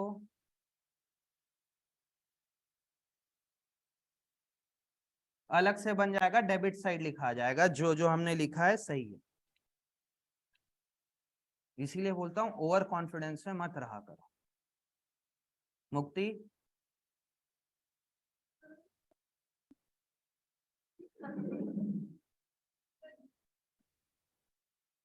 हाँ देख रहे हो हंसी, और तो तुम लोग के नंबर बहुत अच्छे आते, इसीलिए ना एक आध बार आने दो वंशिका, नंबर खराब, तब समझ आएगा चीजें। हाँ अलग से लिखा जाएगा डेबिट साइड। समृद्धि, बैलेंस शीट के लायबिलिटी साइड जाएगा, बैलेंस शीट के एसेट साइड जाएगा।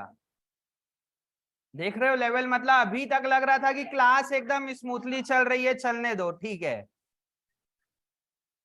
डेटर से माइनस होगा अगर ट्रायल बैलेंस के अंदर प्रोविजन फॉर डाउटफुल डेट दिया हुआ है तो। सौरभ बोल रहा है नहीं सर सब नालायक है, मेरे से पूछो अभी। हाँ सौरभ बताओ।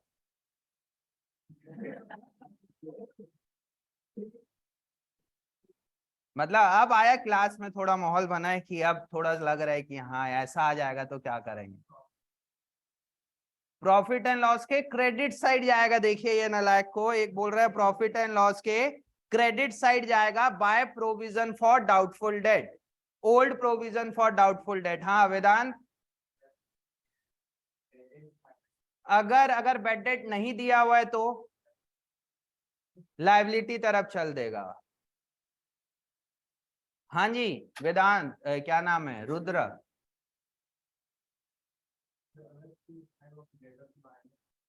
दो दो इंपैक्ट कर रहे हैं भाई साहब, ट्रायल बैलेंस के अंदर है, डबल इंपैक्ट कर रहे हैं, डेटर से माइनस और डेबिट साइड। हाँ जी उन्नति, डेटर में से माइनस होगा। एक दो लोग से और बस है उम्मीद, फिर उसके बाद ये भी नहीं। हाँ क्रिश, तुम यार, तुम लोग ना दोनों, अब मैं रहने दो, नहीं बोलता, नहीं तो थोड़ा सा अदरवाइज ले लोगे तुम लोग। हाँ लाइबिलिटी साइड जाएगा मृदुल, लाइबिलिटी साइड। लवांश, इसके क्रेडिट साइड। एक और नालायक, जैसे सौरभ बोला वैसे ही ये बोल रहा है क्रेडिट साइड। हाँ जी credit side, good, credit side ही जाएगा। बस मैंने बोल दिया नालायक तो सब सोचे कि क्रेडिट साइड जाएगा ही नहीं।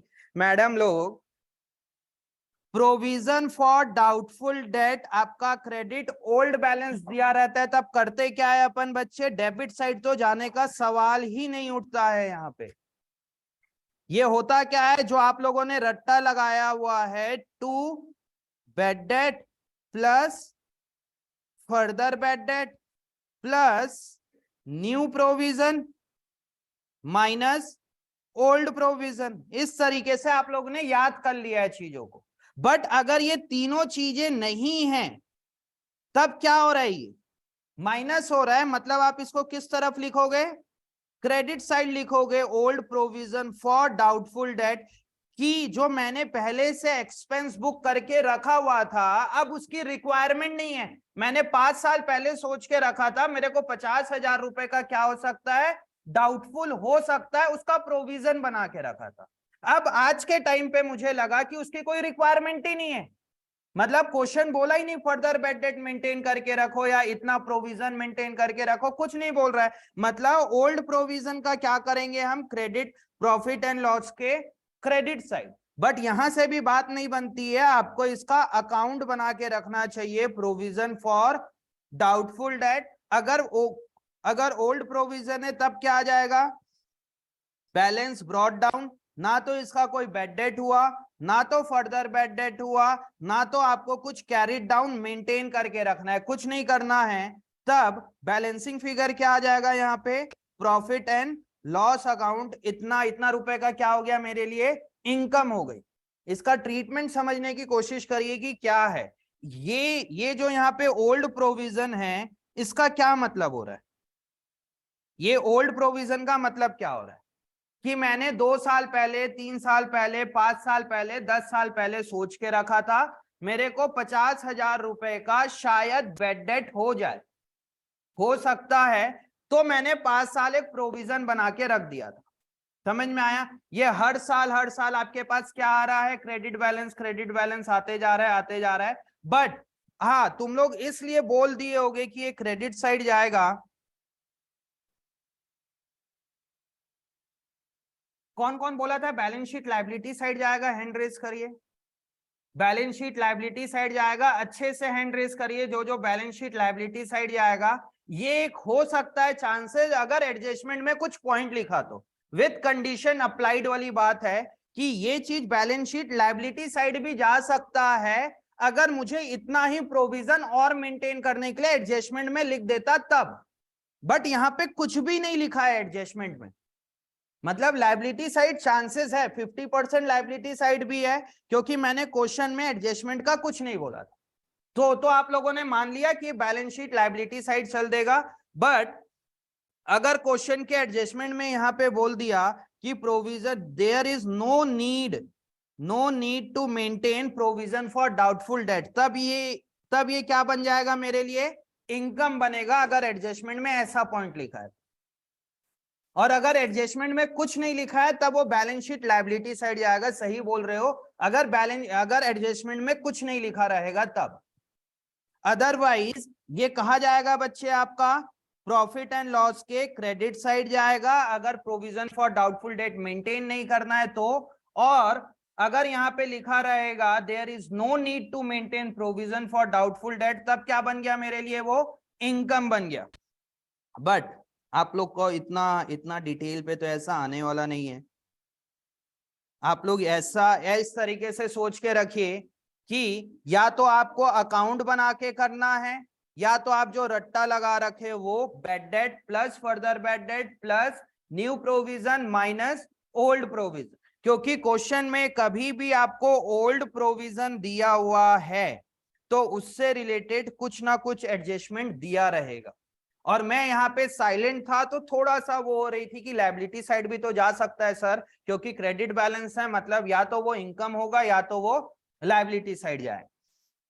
बट कुछ बच्चे इसको डेबिट साइड अलग से लिखने के लिए बोले, वो तो कहीं से लिंक नहीं है मैडम जो डेबिट साइड एसेट साइड बोल रहे हो आप।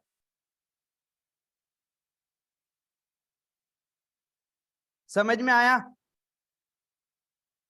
यहाँ पे ये वाले पॉइंट को ध्यान देना। ओल्ड प्रोविजन आप लोग के लिए, छोटे बच्चे लोगों के लिए ओल्ड प्रोविजन क्या करेंगे बच्चे? छोटे बच्चे लोग के लिए ओल्ड प्रोविजन क्या होगा? न्यू प्रोविजन में से क्या हो जाएगा? माइनस हो जाएगा। ओल्ड प्रोविजन क्या होगा बच्चे? न्यू प्रोविजन में से क्या हो जाएगा?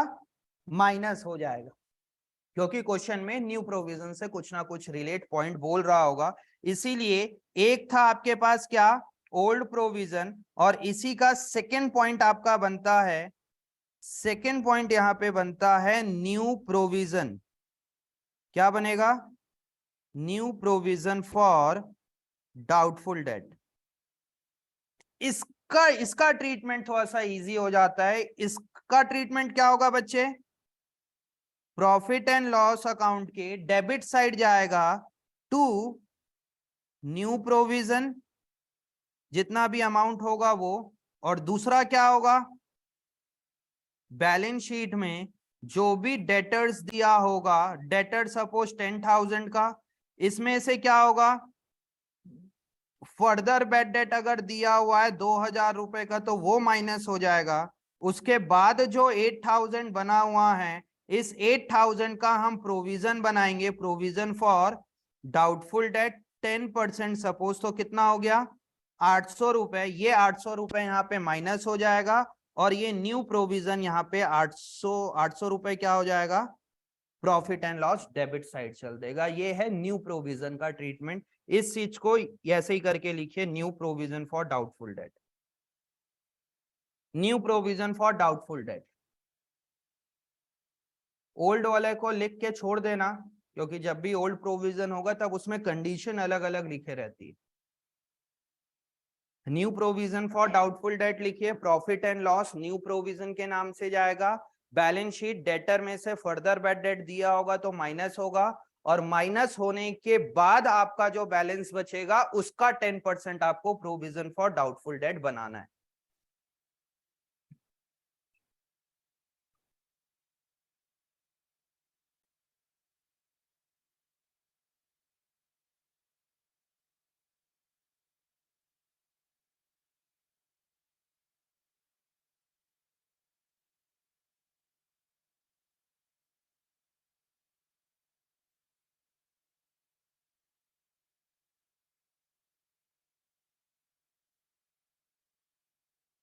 लिख लिए?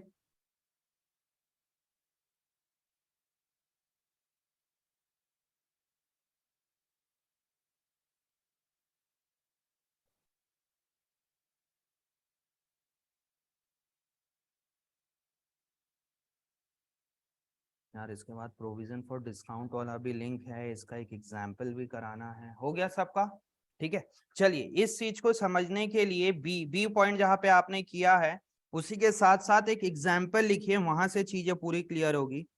एग्जाम्पल करके लिखिए यहाँ पे, इसी का एग्जाम्पल जिससे हम सारी पॉइंट्स कवर अप कर लेंगे। साथ के साथ लिखते रहिए इसको भी। हमारे पास डेटर्स दिया हुआ है, मान के चलिए 10,000 रुपीज का। हमारे पास बेड डेट्स दिया हुआ है 2,000 रुपए का। हमारे पास क्वेश्चन में ओल्ड प्रोविजन दिया हुआ है, old provision for doubtful date दिया हुआ है 4,500 का। ये आपका ट्रायल बैलेंस है, नहीं तो कई नालायक बोलेंगे सर ये तो आप जनरल एंट्री के फॉर्मेट पे लिखे हो। कुछ है? फिर नीचे एडजस्टमेंट पे, नीचे एडजस्टमेंट में यहाँ पे लिखा हुआ है पहला पॉइंट फर्दर बेड डेट, या ना फर्दर मत लिखो, नहीं तो हर समय आप सोचोगे फर्दर है तभी न्यू होगा। सिंपल लिखिए बेड डेट। बेड डेट कितने रुपए का हो गया? और आपको बेड डेट सपोज आपको और हो गया 3,000 रुपए का, तीन भी नहीं, बेड डेट और हो गया आपको, कौन बोला ये 1,00,000 रुपए? 10,000 रुपए डेटर है, 1,00,000 रुपए का बेड डेट हो गया बोलता है। इसको कर देते हैं अपन 3,500 रुपए का। ठीक है, बेड डेट के बाद सेकेंड पॉइंट बोला जा रहा है provision for doubtful debt. Provision for doubtful debt is to be maintain, is to be maintained at the rate 20%, is to be maintained at the rate 20%। इसको फटाफट आप अपने से बनाने की कोशिश करिए कि इसका प्रॉफिट एंड लॉस और बैलेंस शीट में क्या इंपैक्ट होगा, फिर मैं बता रहा हूं जल्दी से।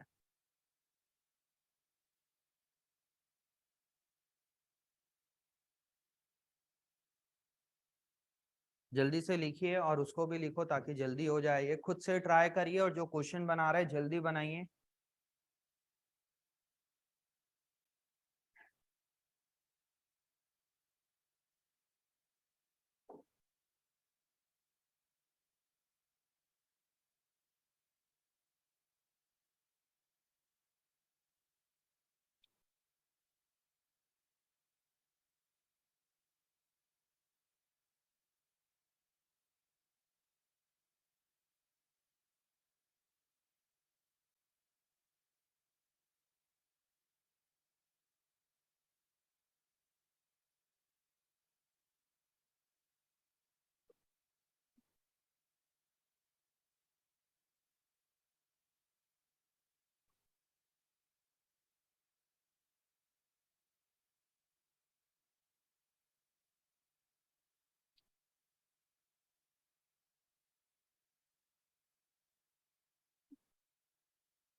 जिससे नहीं बन रहा है ना वो सिर्फ फॉर्मेट बना रहे हैं ना, स्केल से खींच के आराम आराम से, छोटी लाइन हो गई तो बड़ी कर रहे हैं, अमाउंट का बना रहे हैं। जिससे नहीं बन रहा हो, जिससे बन रहा है ना फटाफट बना रहे हैं।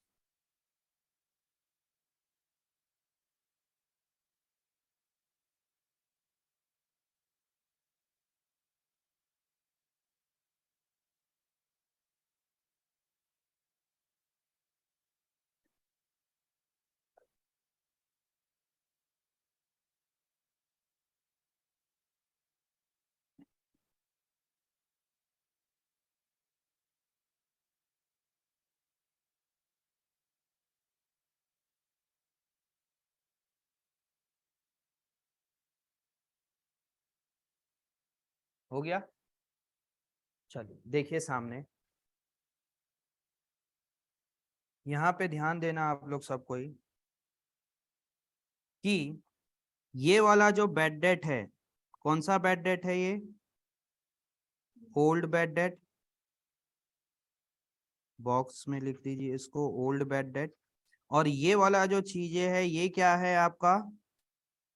ओल्ड प्रोविजन, या इसको बोल सकते हो कौन सा प्रोविजन? इसको आप बोल सकते हो ओपनिंग प्रोविजन। दोनों में से कुछ भी बोल सकते हो। जो ट्रायल बैलेंस के अंदर प्रोविजन दिया हुआ है वो क्या है आपके लिए? ओल्ड प्रोविजन या ओपनिंग प्रोविजन। ये वाला बैड डेट क्या है आपके लिए? न्यू बैड डेट या फर्दर बैड डेट। और ये वाला क्या है आपका? न्यू प्रोविजन या क्लोजिंग प्रोविजन। क्लोजिंग प्रोविजन, इतना आपको मेंटेन करके रखना है। बट क्वेश्चन इज कि हम प्रोविजन 20% किस चीज का बनाए क्रिश? हाँ जी क्रिश बताओ कि इसमें मैं 20% प्रोविजन किस अमाउंट का 20% बनाऊंगा बच्चे? तो कितना आएगा? 6500 का बनाओगे, करेक्ट। यहां पे बनेगा कैसे बच्चे देखना, एक तो बनेगा आपका प्रॉफिट एंड लॉस अकाउंट, और दूसरा क्या बनेगा? Balance sheet. ध्यान देना सबसे पहले तो एग्जाम ओरिएंटेड, क्योंकि मेन आपका अभी एग्जाम है, तो एग्जाम में कैसे करोगे वो पता होना चाहिए। लिखना बंद करिए, सामने ध्यान दीजिए। बैलेंस शीट एसेट साइड चल देगा, डेटर 10,000 रुपीज इनर कॉलम पे। दूसरा जो ओल्ड बैड डेट है वो प्रॉफिट एंड लॉस पे यहाँ पे जाएगा। ओल्ड बैड डेट कितने रुपए का? 2,000। यहाँ पे कोई ऑटो वाला तो नहीं है ना, वैन वाला? तुम्हारी आज लेट है ना वैन? ठीक। बैड डेट 2,000 चल देगा यहाँ पे। ओल्ड ओल्ड प्रोविजन को अपन थोड़े देर में करते हैं। फर्दर बैड डेट क्या होगा? यहाँ से माइनस हो जाएगा फर्दर बैड डेट। कितने रुपए से माइनस होगा? 3,500। तो बचा कितना यहाँ पे? 6,500 बैड डेट हो गया। ये बचा हुआ है डेटर। फर्दर बैड डेट का पहला इंपैक्ट यहाँ पे हो गया। सेकेंड इंपैक्ट क्या होगा? इस बैड डेट में ऐड हो जाएगा फर्दर बैड डेट। कितना रुपए ऐड हो जाएगा? 3,500। अब क्वेश्चन बोल रहा है कि न्यू प्रोविजन आपको मतलब मेंटेन कितना करना है? 20%। बताइए 20% में किसका बनाऊंगा? 6,500 का। तो इसमें क्या करेंगे अपन? न्यू प्रोविजन या प्रोविजन फॉर डाउटफुल डेट 20% जो है 6,500 का 20% कितना हो जाएगा? 1,300। इसको भी क्या करेंगे अपन यहां से माइनस कर देंगे। और दूसरा इंपैक्ट क्या होगा? ये न्यू प्रोविजन यहाँ पे ऐड हो जाएगा। कितना रुपए? 1,300 रुपए। तो टोटल कितना आ गया? 3, 2, 5, 6, 6,800। और जो ओल्ड प्रोविजन है, ओल्ड प्रोविजन को क्या करेंगे? इसमें से माइनस कर देते हैं। ओल्ड प्रोविजन कितने रुपए का था बच्चे? 4,500। यहां से माइनस कर दो तो आउटर कॉलम में कितना चल देगा? कितना? 2,300 रुपए। या तो आप इसको यहाँ पे माइनस कर दो, या तो उसको क्रेडिट साइड लिख दो। क्योंकि कुछ स्कूल में कुछ बच्चे बोले हैं कि सर हमारे स्कूल में टीचर ने बोला है कि आप माइनस करके ही दिखाओगे तभी मार्क्स मिलेगा। बट अगर अगर सोचो कि ओल्ड प्रोविजन 6,800 800 से ज्यादा रहता तब क्या करते? तब तो क्रेडिट साइड दिखाना ही पड़ता ना। ये तो था बच्चे लोगों के लिए कि सर आपको ऐसा करना है। और दूसरा इसको करना कैसे चाहिए? अकाउंट बना के ओल्ड प्रोविजन कितना है? 4,500। बैड डेट कितने रुपए का हो गया बच्चे? ओल्ड बैड डेट कितने का है? 2,000। फर्दर बैड डेट कितने का है? 3,500। आपको कैरिड डाउन मेंटेन कितना करके रखना है? 1,300। तो यहाँ पे बैलेंसिंग फिगर आ जाता है बाय प्रॉफिट एंड लॉस। कितना रुपए आ जाएगा? 2,300 रुपए ही आ जाएगा। जब आप इसका बैलेंसिंग निकालोगे तो ये बैलेंसिंग फिगर यहाँ पे आ जाएगा। तो ये लिखा जाता है। ये था आपका कॉन्सेप्ट पूरा का पूरा। जिन्होंने गलत बनाया है इसको सही करो। जिन्होंने गलत बनाया है इस चीज को सही करिए फटाफट। सबने सही बनाया है?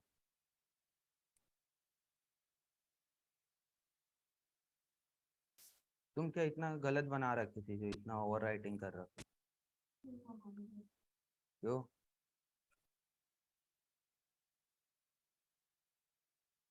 क्या शिवांगी मैम, समझ आ रहा है कुछ? हो गया?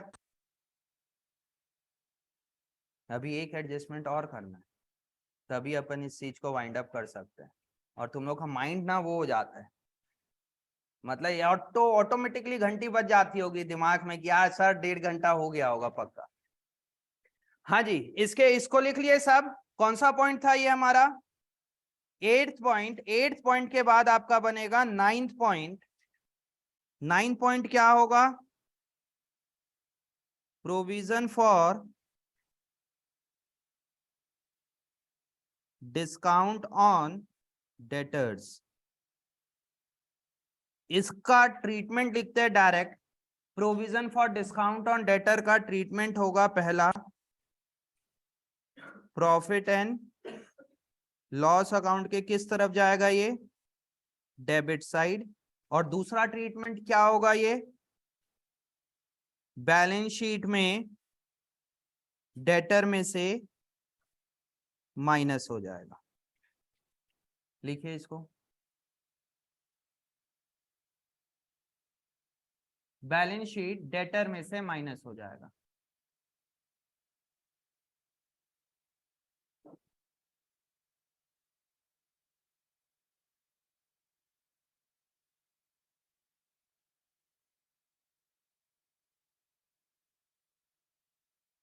कुछ नहीं यार, तुम लोग अच्छे देखते रहते हो यहाँ पे, हंसते हो तो अच्छा लगते हो, इसलिए देखता हूँ। खाली बैठे हुए ना बस। डन। अब इसका एग्जाम्पल, एग्जाम्पल भी साथ के साथ लिख लीजिए इसमें भी।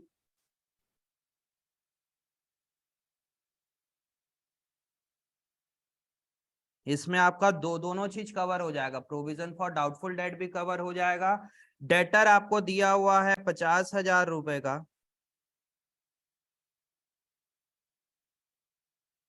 बेड डेट आपको दिया हुआ है 5,000 रुपए का। प्रोविजन फॉर डाउटफुल डेट आपको दिया हुआ है 15,000 रुपए का। नीचे एडजस्टमेंट में लिखा हुआ है पहला बेड डेट 7,000 रुपीज, दूसरा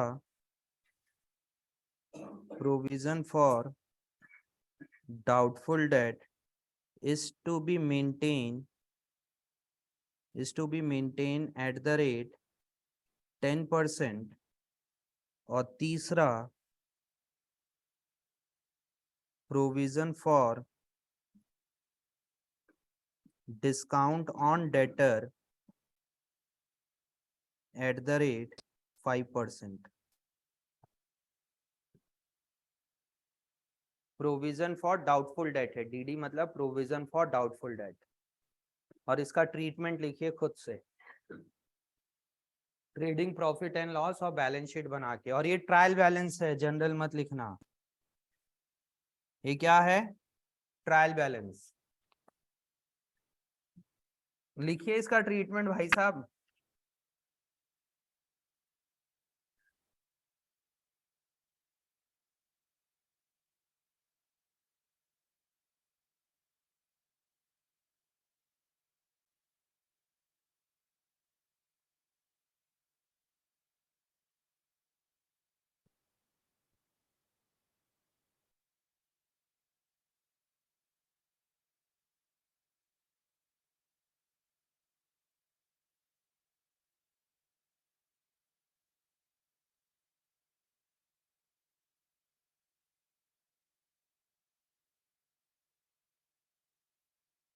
ट्रीटमेंट लिखिए फटाफट, इसको रफली लिखिए जल्दी।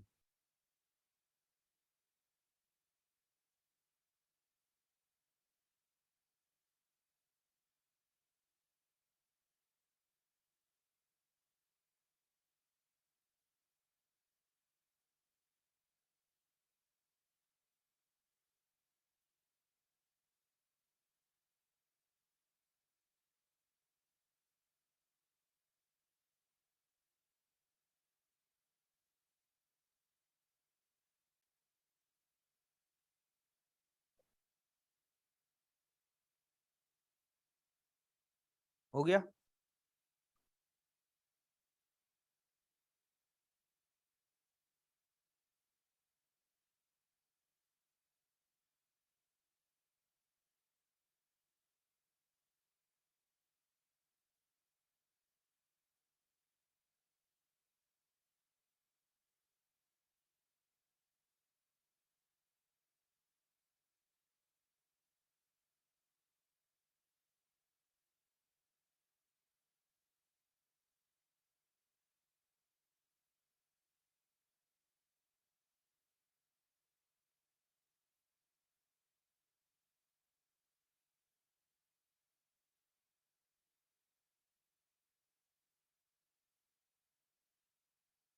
तीन एडजस्टमेंट है, डबल इम्पैक्ट होंगे, तीन ट्रायल बैलेंस के अंदर है, सिंगल इम्पैक्ट होगा उसका।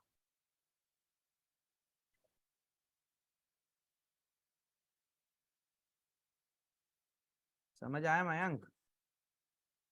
नहीं आया? आ गया? हमें तो सोचा था आज की क्लास में पूरा हो जाएगा, हम सिर्फ 9 पॉइंट पे पहुंचे। कितने पॉइंट है? 16। 16 की 15? 16। 7 पॉइंट और रह जाएगा, उसको अगली क्लास में करेंगे फिर। हो गया? चलिए लिखना बंद करिए, सामने ध्यान दो, अब मैं बनाता हूं इसको। सबसे पहले क्या बनेगा बच्चे यहाँ पे? डेटर, पहला क्या बनेगा? Profit and loss account. उसके बाजू में क्या बनेगा? Balance sheet. सबसे पहले लिखा हुआ है डेटर्स, इस डेटर्स को यहाँ पे लिख दीजिए 50,000 रुपए बैलेंस शीट। और इस तरफ फिर दिया हुआ है बैड डेट। बैड डेट कहा जाएगा प्रॉफिट एंड लॉस अकाउंट के डेबिट साइड लिखाएगा 5,000 रुपए। ओल्ड प्रोविजन या तो यहाँ पे माइनस होगा या तो क्रेडिट साइड लिखाएगा, उसको बाद में डील कर लेंगे। फिर बोल रहा है फर्दर बैड डेट 7,000। लिखना बंद करिए आप सब। फर्दर बैड डेट 7,000 रुपीज हो रहा है, उसको क्या करेंगे अपन? डेटर में से माइनस कर देंगे कितने रुपए से? 7,000 रुपीज। तो बचा कितना ये? 43,000। इसका दूसरा इंपैक्ट क्या होगा? इस बैड डेट में फर्दर बैड डेट ऐड हो जाएगा कितना? 7,000 rupees. Provision for doubtful date कितना मेंटेन करना है? 10%। इसका क्या करेंगे? इसी का अपन प्रोविजन बनाएंगे। प्रोविजन फॉर डाउटफुल डेट कितना परसेंट? 10%। कितना हो जाएगा? 4,300। इसको भी क्या करेंगे? यहां से माइनस करेंगे। पहला इंपैक्ट। दूसरा इंपैक्ट क्या हो जाएगा? इसमें ऐड हो जाएगा प्रोविजन फॉर डाउटफुल डेट। कितना रुपए ऐड हो जाएगा? 4,300 रुपए। डबल इंपैक्ट हो गया। बचा कितना यहाँ पे? अब ये 43 माइनस 4,300 कितना? 39,000। ठीक है यार, इतना तो हम लोग, तो मार पीट दोगे मेरे को लग रहा है ऐसे बोलते हो, है ना? और provision for discount on debtor. Old old provision का ट्रीटमेंट बाकी है, उसको अभी करेंगे। Provision for discount on debtor, उसका क्या बनाएंगे अपन? 5% बनाएंगे। किस चीज का बनेगा? ये माइनस करने के बाद तो provision for discount on debtors कितना परसेंट? 5%। तो 38700 का 5% कितना होगा? 11935। ये माइनस होके आउटर कॉलम पे चल देगा। दूसरा provision for discount on debtor का एक अलग से हेडिंग बनेगा, provision for discount on debtor कितने रुपए का? 1935। डबल इंपैक्ट हो गया। मैंने तीनों का डबल इंपैक्ट कर दिया, एक ओल्ड प्रोविजन बाकी है। इसको टोटल करेंगे तो कितना आ रहा है? 16,000। 16,300 ये हो गया टोटल। इसमें से ओल्ड प्रोविजन को क्या करेंगे अपन? माइनस कर देंगे। ओल्ड प्रोविजन 15,000 रुपए, तो आउटर कॉलम में कितना चल देगा? 1,300। इस टाइप का आना चाहिए एग्जाम में, तब लगे कि हाँ स्टैंडर्ड का क्वेश्चन पेपर बना है। आप लोग ऐसे प्रेयर करके जाना इसके बोर्ड, ये जो आपका एनुअल एग्जाम हो, कि अकाउंट्स का पेपर टेक्निकल सेट हो। जब टेक्निकल सेट होगा तब मजा आता है यार अच्छा एग्जाम देने में। जब नॉर्मल इजी क्वेश्चन होगा तो क्या मजा आएगा अकाउंटेंसी के एग्जाम देने में? मतलब अपने थॉट्स लेवल प्रोसेस को चेंज कर दीजिए कि सोचते हो इजी पेपर आया, इजी पेपर आया। इजी तो सब बना लोगे यार तुम लोग, ये ऐसा आना चाहिए, सर को बोलना सर फाइनेंशियल स्टेटमेंट का जितना टफ क्वेश्चन बना सकते हो बनाओ। जो हमने लास्ट क्लास में एक्स्ट्रा क्लास में इलिस्ट्रेशन 15 बनाया था, उसका भी एक पॉइंट बहुत गजब का पॉइंट था जिसमें मैं भी कंफ्यूज हो गया था, गलत लिखा था, फिर बाद में पता चला यार वो 400 रुपए का तो प्रोविजन बन ही नहीं सकता है वहां पे इलिस्ट्रेशन 15 का एक पॉइंट पे। उस टाइप का क्वेश्चन आए तो मजा आए। फिर इसका जिसका गलत बना है सही कर लो, जिसको इसमें डाउट है ये अलग से बैठ के कभी मैं समझा दूंगा, provision for discount, provision for doubtful date वाला। ये 9 पॉइंट हमने कर लिया है, जो बाकी के 6-7 पॉइंट बाकी है उसको अगली क्लास में कवर अप करके एक क्वेश्चन बनाएंगे अगली क्लास में, फिर अपन देखते आगे क्या करना है। ठीक है, चलिए जाइए नोट डाउन करके जाएंगे, जिसका नोट डाउन नहीं हुआ है नोट डाउन करेंगे पहले।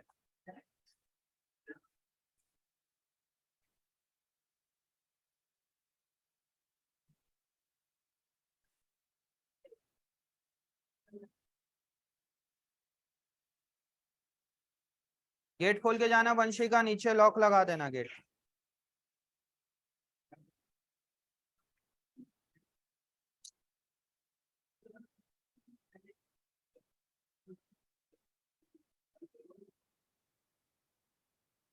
सागर सही से लगाओ तो। हो गया सबका ये।